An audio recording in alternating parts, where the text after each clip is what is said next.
Hello everyone, this is Jyotismay Baruah আৰু তোমালোক সকলোকে ওয়েলকাম জনাইছো। আজি আমি স্টাৰ্ট কৰিম আমাৰ নতুন চেপ্টাৰ মানে কি আমাৰ ফাৰ্স্ট চেপ্টাৰ দা লিভিং ওয়াৰ্ল্ড দা লিভিং ওয়াৰ্ল্ড এই চেপ্টাৰ আমি স্টাৰ্ট কৰিম আৰু তোমালোকক মই শিডিউলটো পঠাই দিছো যে ফাৰ্স্ট উইক প্ৰথম 7 দিনৰ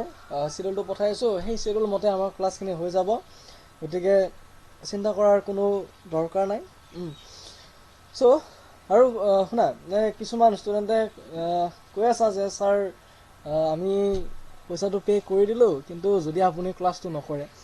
তেনেকুৱা কথা নহয় কথাটো তেনেকুৱা নহয় ক্লাছটো কৰিয়ে থাকিম যে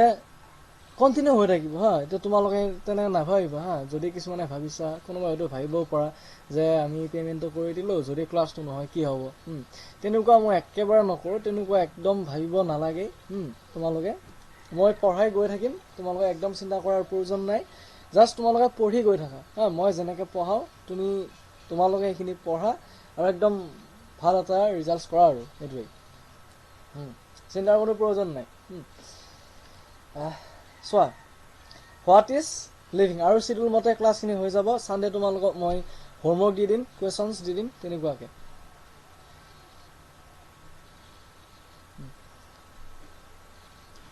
কি হ'ব দ্য লিভিং ওয়াৰ্ল্ড মই লিখি লৈছোঁ দ্য লিভিং ওয়াৰ্ল্ড চোৱা এতিয়া আজি আমি টপিকটো পঢ়িব লাগে হোৱাট ইজ লিভিং টপিকটো এনেকৈ আছিলে যে হোৱাট ইজ লিভিং ডাইৰেক্ট এনচিআৰটিৰ পৰাই মই টপিকখিনি লৈ লৈছোঁ যাতে পঢ়াত সুবিধা হয় তোমালোকৰো হোৱাট ইজ লিভিং এতিয়া চোৱা তলত লিখা পইণ্টছ কিছুমান লিখিবা distinctive লিখি লোৱা distinctive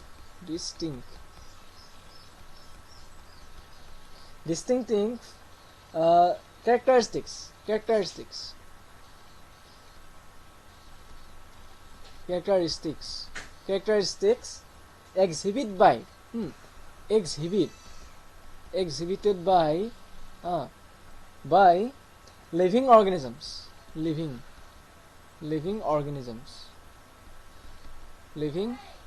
organisms next to চোৱা কি হ'ব distinctive characteristics থাকিব exhibit কি কৰে living organisms বিলাকে next to চোৱা growth ইটো grow হ'ব না নহ'ব যদি তোমাৰ organisms তো living হয় living organisms যদি জীৱ থাকে তেতিয়াহ'লে তো grow হ'বই হ'ব grow হ'ব লিখিবা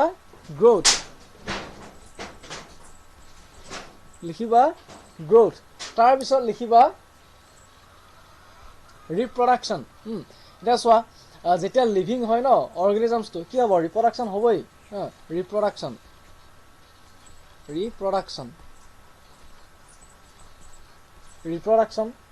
তাৰ পিছত লিখিবা ability reproduction থাকিব তাৰ পিছত লিখা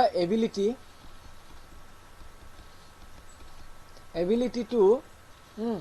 sense environment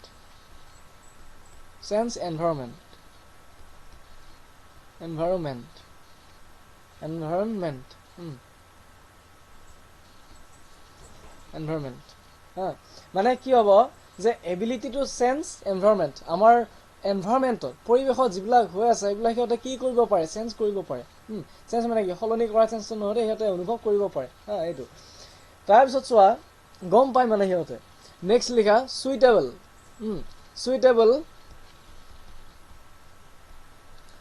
suitable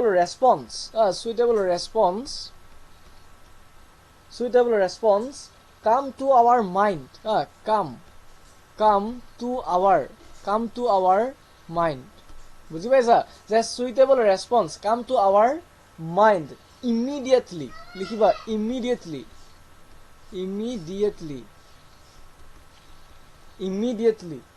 as unique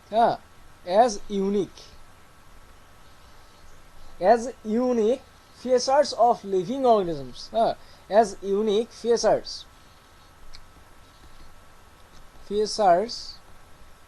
of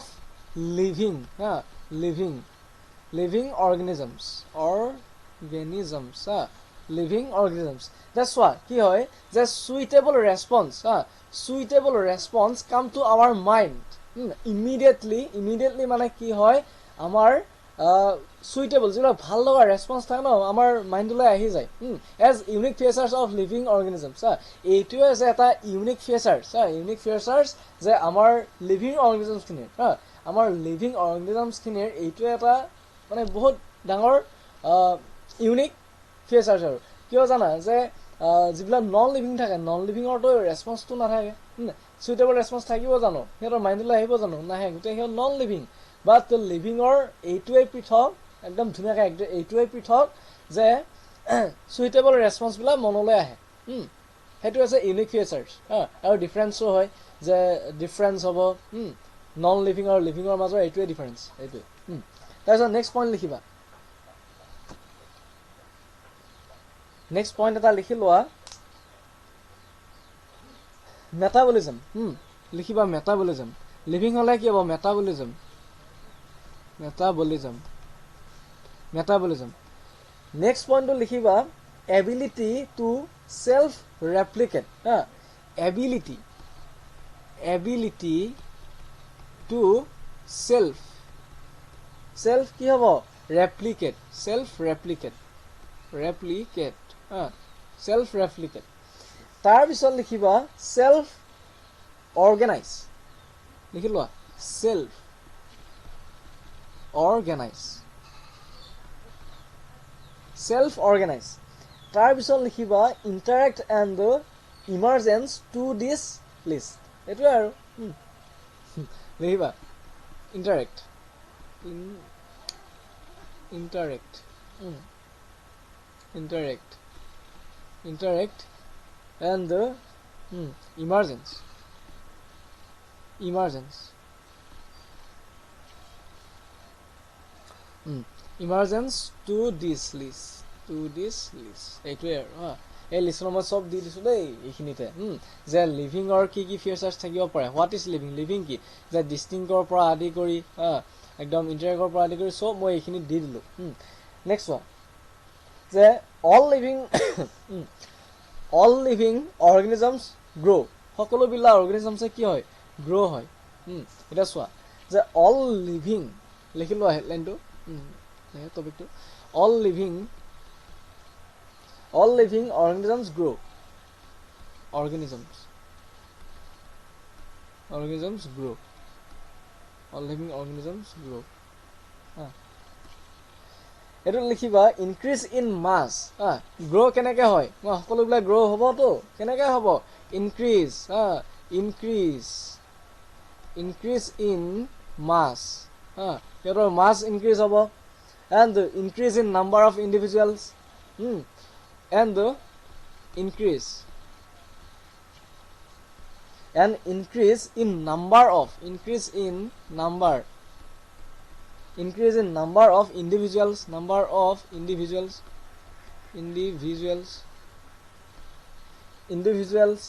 are twin এনেকৈ লিখা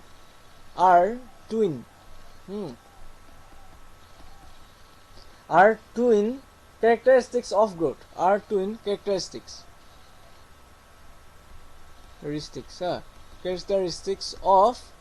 growth এইটো হৈ গ'ল যে কি হ'ব মাছ ইনক্ৰিজ হ'ব আৰু সিহঁতৰ নাম্বাৰ অফ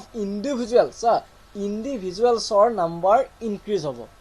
এই দুটা হৈছে একদম main characteristics of growth twin এইটো তাৰপিছত লিখিবা ইন প্লেণ্টছ প্লেণ্টছত কি হয় চোৱা ইন প্লেণ্টছ চোৱা প্লেণ্টছততো হৈয়ে থাকিব লিখি লোৱা প্লেণ্টছৰ গ্ৰ' হৈয়ে থাকিব সিহঁতৰ গোটেই life স্পেনটো throughout their life so লিখি লোৱা in plants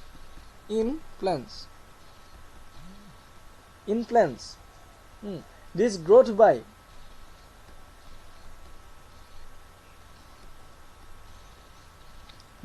by কি হ'ব cell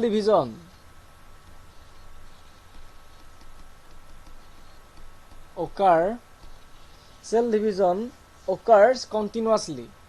cell division হয় আৰু কি হয় occurs continuously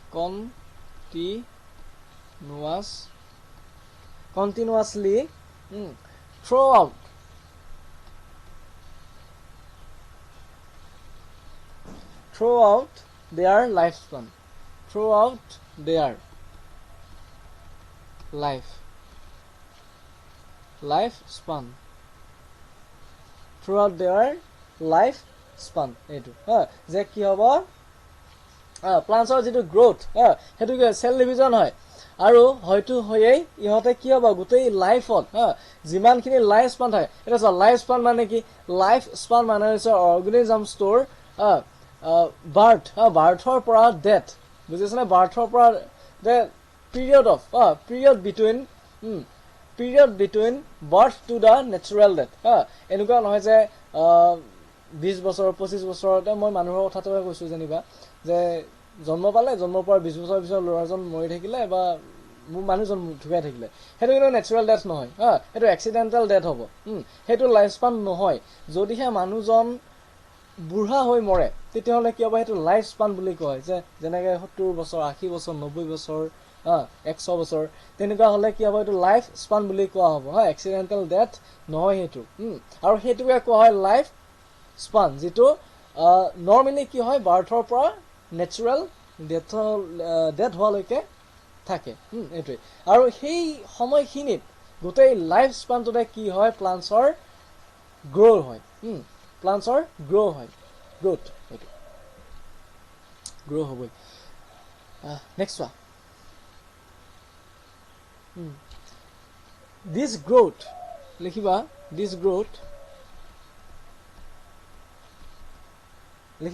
this growth is seen only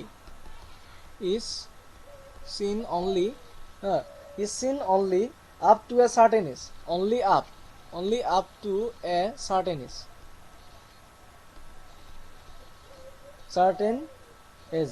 তাৰপিছত লিখিবা mountains ৰ হয় দেই mountains are কি হ'ব mountains boulders and the sand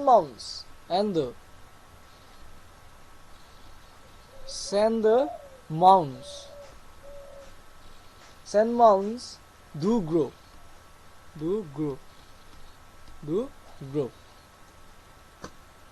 তাৰপিছত চোৱা do grow however কি হ'ব this kind of growth এনেকা লিখা however this kind of growth exhibited by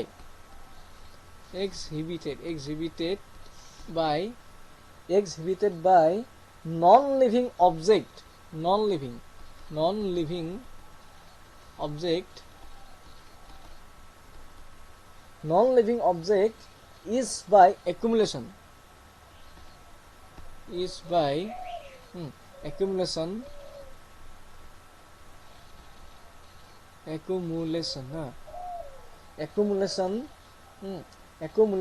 of material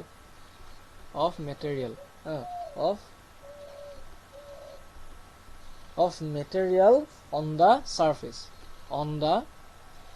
এইবিলাক মনত ৰাখিবা দেই একদম নিট এক্সামৰ কাৰণে ইয়াৰ পৰাই আহিব তোমালোকে যদি আগৰ কোৱেশ্চনবিলাক চাইছা ন চাইছা মানে এতিয়া চাবা এই নোটছখিনি ফিনিশ হোৱাৰ পিছতে চেপ্টাৰটো যেতিয়া ফিনিশ হ'ব তেতিয়া তোমালোকে নিটৰ যিবিলাক আগতে কোৱেশ্চন চাইছে এইবিলাক চাবা ইয়াৰ পৰাই আহিছে গতিকে কথা নাই চাবা নোটছখিনি বৰ ধুনীয়াকৈ বনোৱা হৈছে যে কি হ'ব this kind of growth exhibited by non-living object is by accumulation of materials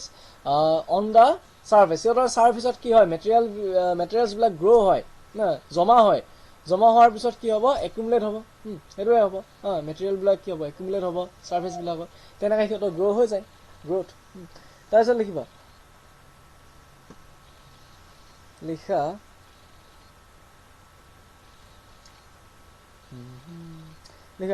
growth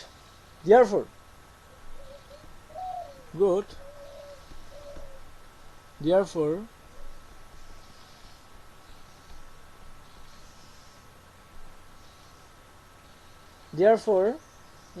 cannot be taken as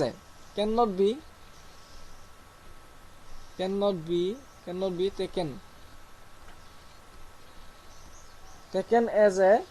defining property as a defining property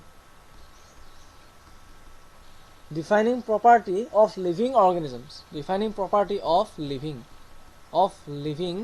organisms, living organisms,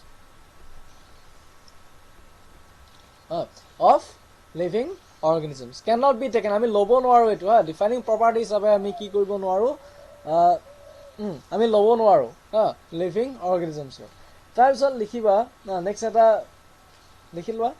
point এটা লিখি লোৱা যে reproduction is a characteristics of living organisms, এনেকৈ এটা লিখি লোৱা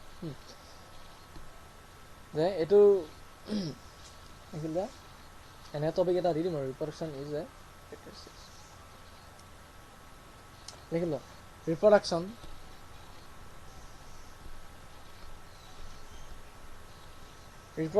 is a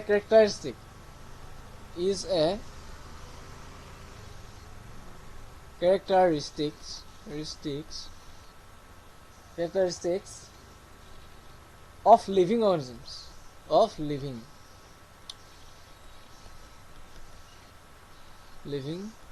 organisms।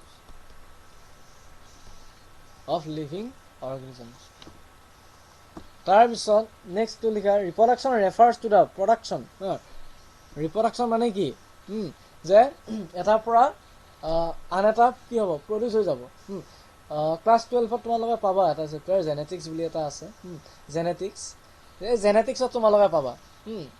জেনেটিক্সত তোমালোকে একদম ধুনীয়াকৈ পাবা সেইবিলাক।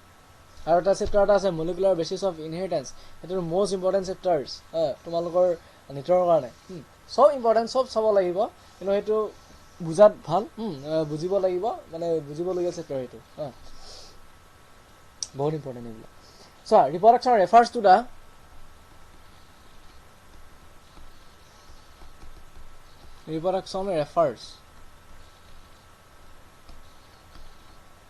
Reproduction refers to the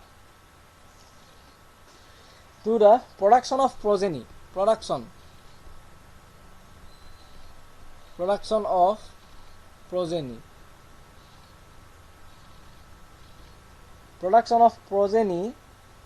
Possessing features.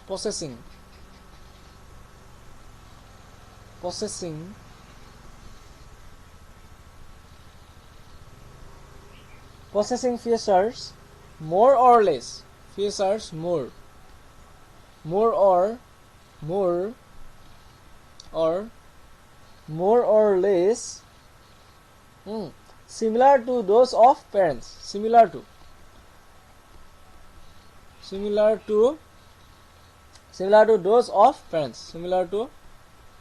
those of parents, এইটো। তাৰপিছত লিখিব লাগিব there are many organisms, লিখি লোৱা there are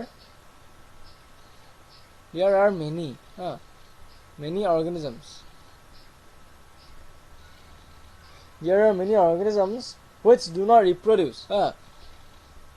which do not reproduce যে কিয় কিছুমান অৰ্গেনিজমছ আছে। আমিতো গম পালো যে অৰ্গেনিজমছ বিলাকে কি কৰে, লিভিং অৰ্গেনিজমছ বিলাকে কি কৰে, ৰিপ্ৰডাকশ্যন কৰে। কিন্তু কিছুমান এনেকুৱা অৰ্গেনিজমছ আছে যিবিলাকে ৰিপ্ৰডিউচ নকৰে। এতিয়া চোৱা কিহে নকৰে, যে যদি মই হিউমেন ক'ব যাওঁ কি হ'ব,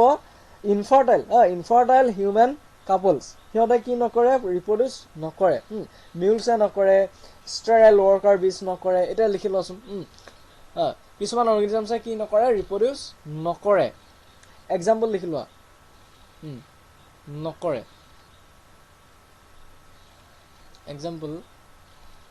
এক্সাম্পল লিখিবা মিউলছ, এক্সাম্পলছ বিলাক আহে দেই, মিউলছ আহিব। তাৰপিছত ষ্টেৰাইল ৱৰ্কাৰ বিজ, ষ্টেৰাইল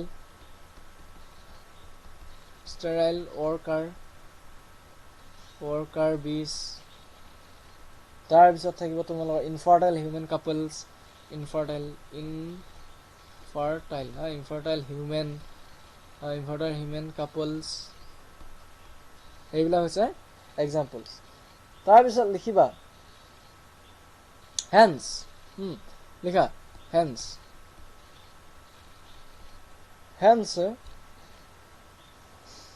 reproduction also cannot reproduction also cannot reproduction also cannot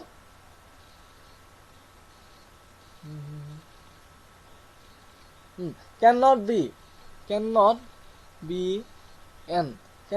an all inclusive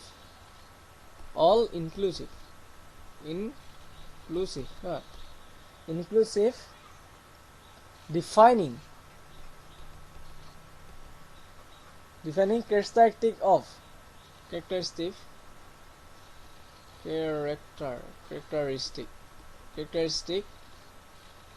characteristic of living organisms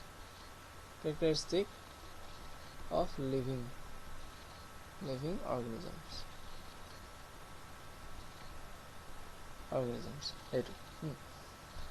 organisms আছে তাৰ পিছত লিখিবা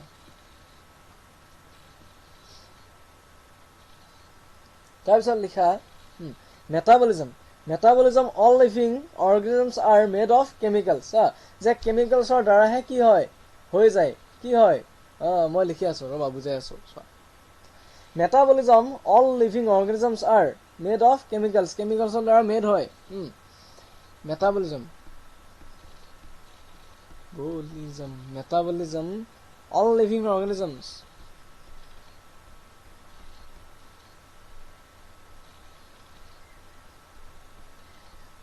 all living organisms are made of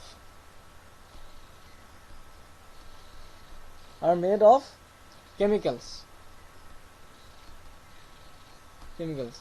যে মেটাবলিজম বিলাক কেনেকৈ হয় কেমিক্যালছৰ দ্বাৰাই হয়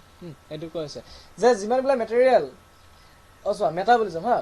মেটাবলিজম বিলাক কি হয় কেমিক্যালছৰ দ্বাৰাই হয় এটো তা নেক্সট পইণ্ট লিখিবা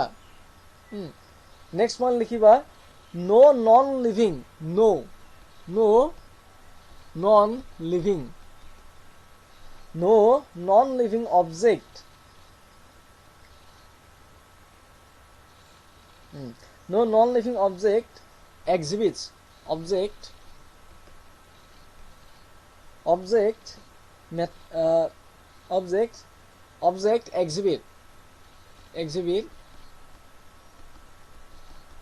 exhibit metabolism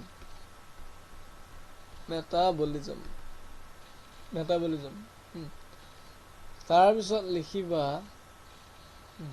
metabolism তাৰ পিছত লিখা যে the sum total of all the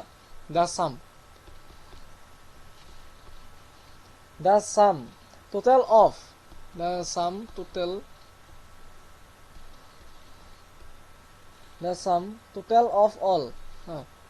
এটা নাই দেই এটা total of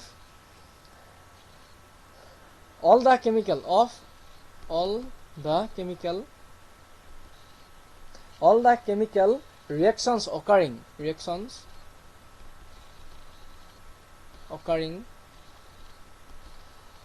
reactions occurring in our body is in our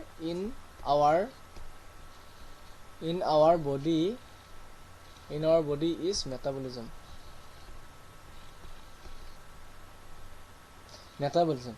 that's what the sum total of our of all the chemical reactions occurring in our body is metabolism যে কি হয় আমাৰ বডিটো আমাৰ দেহত কিছুমান কাৰ্য চলি থাকে অহৰহ যিবিলাক কাৰ্য বন্ধন হয় আৰু যদি অফ হৈছে আমাৰ দিগদাৰ হ'ব আমাৰ অসুবিধা হৈ যাব গতিকে কিছুমান কাৰ্য কি হৈ থাকে অহৰহ কন্টিনিউয়াছলি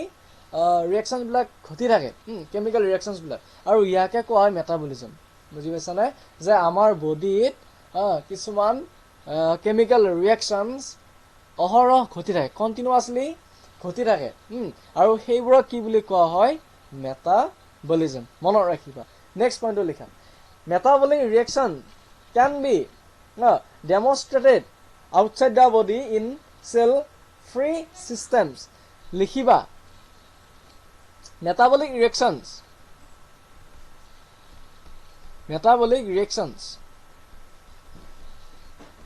metabolic reactions can be demonstrated can be demonstrated can be demonstrated outside the body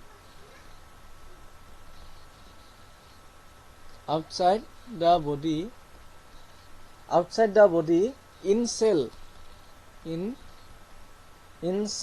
free system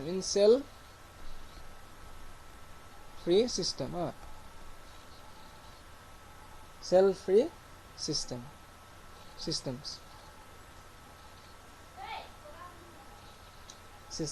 তাৰ পিছত লিখিবা লিখা metabolism is a defining feature এনেকৈ লিখিলো metabolism is a defining feature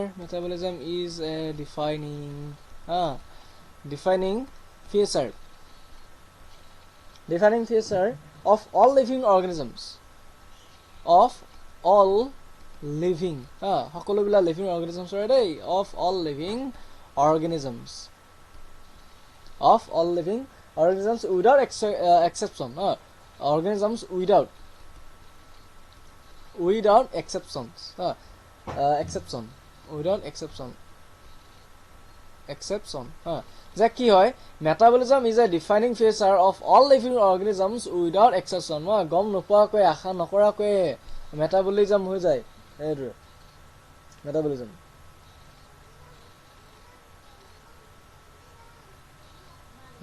তাৰপিছত লিখিবা all organisms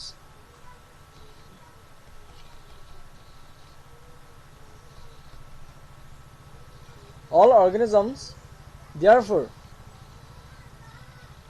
এনেকৈ লিখাছো all organisms from the prokaryotes from the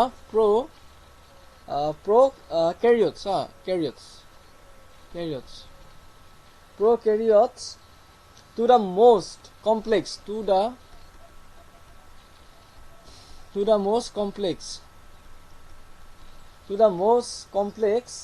eukaryotes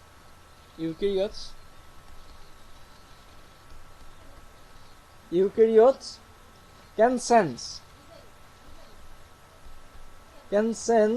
and respond to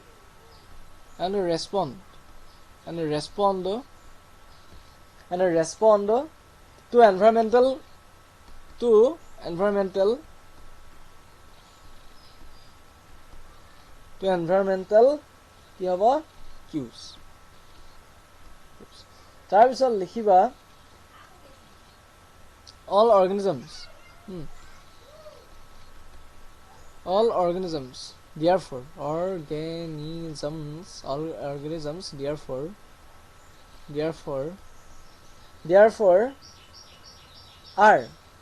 therefore are aware of their surroundings are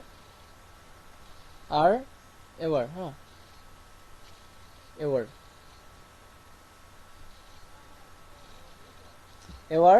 of their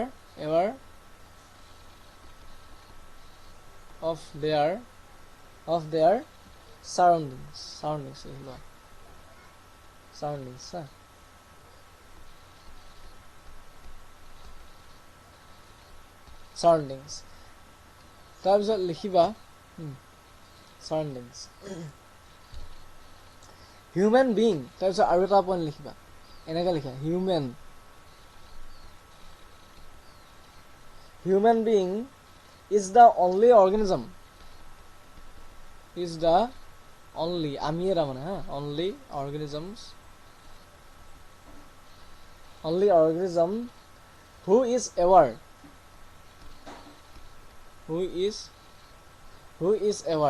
এইটো এনে হ'ব who is aware of himself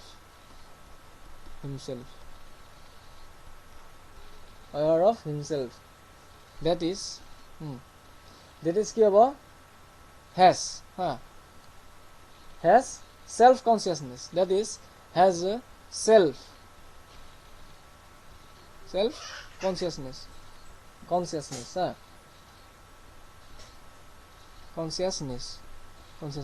যে কি হয় human being is the only organisms who is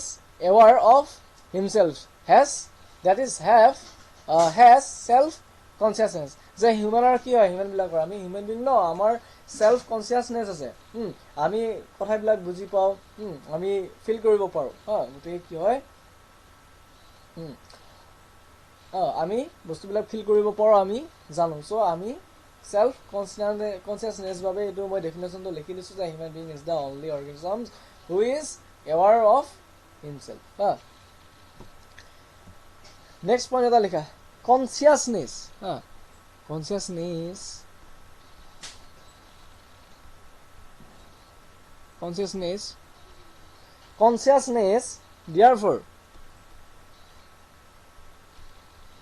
consciousness therefore becomes the defining property becomes the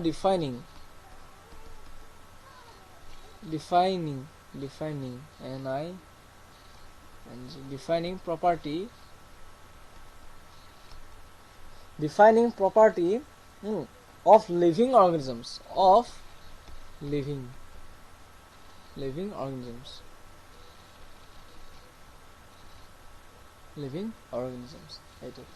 so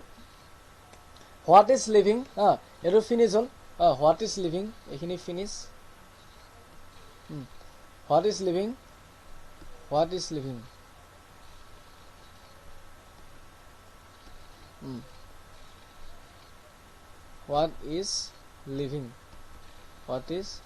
living eto amar ki hoy gol completed hoy gol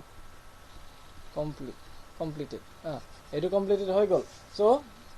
next ki hobo amar topic hobo diversity in the living world eto ami korim finish korim aji amar jito target asile amar target ki hol target completed gotike schedule hisab mote jikhini ji schedule ase এই গোটেই শিডিউলটো মই ধুনিয়াকৈ বনাইছো গতিকে schedule মতে class খিনি হ'ব যেদিনা যি লিখা আছে সেই টাইমত হৈ যাব সেই টাৰ্গেট মতে হৈ যাব শিডিউল মতে হৈ যাব গোটেই বিলাক গতিকে চিন্তা কৰাৰ কোনো প্ৰয়োজন নাই আৰু সানডে আহি আছে সানডে তোমালোক হোমৱৰ্ক দি দিম তাৰ পিছত কোৱেশ্চনছ প্ৰেক্টিস কৰাই দিম কোৱেশ্চনছ বিলাক মই ৰাখি থৈছো বৰ ধুনিয়া ধুনিয়া কোৱেশ্চনছ এইবিলাক নোট ডাউন কৰি থবা আৰু নোটছ খিনি সবাই লিখিবা দেই আৰু চোৱা নোটছ খিনি কোনা কোনা লিখিছা সবাই লিখিছা নাই এটো মোক জনাবা মোক পাৰ্সোনালি জনালেই হল যদি লিখিছা মানে কি লিখিবই লাগিব এখিনি এটা মোস্ট ইম্পৰ্টেন্ট এখিনি ওকে নেক্সট আমি লগ পাম ডাইভাৰ্সিটি ইন দা লিভিং ওয়াৰ্ল্ড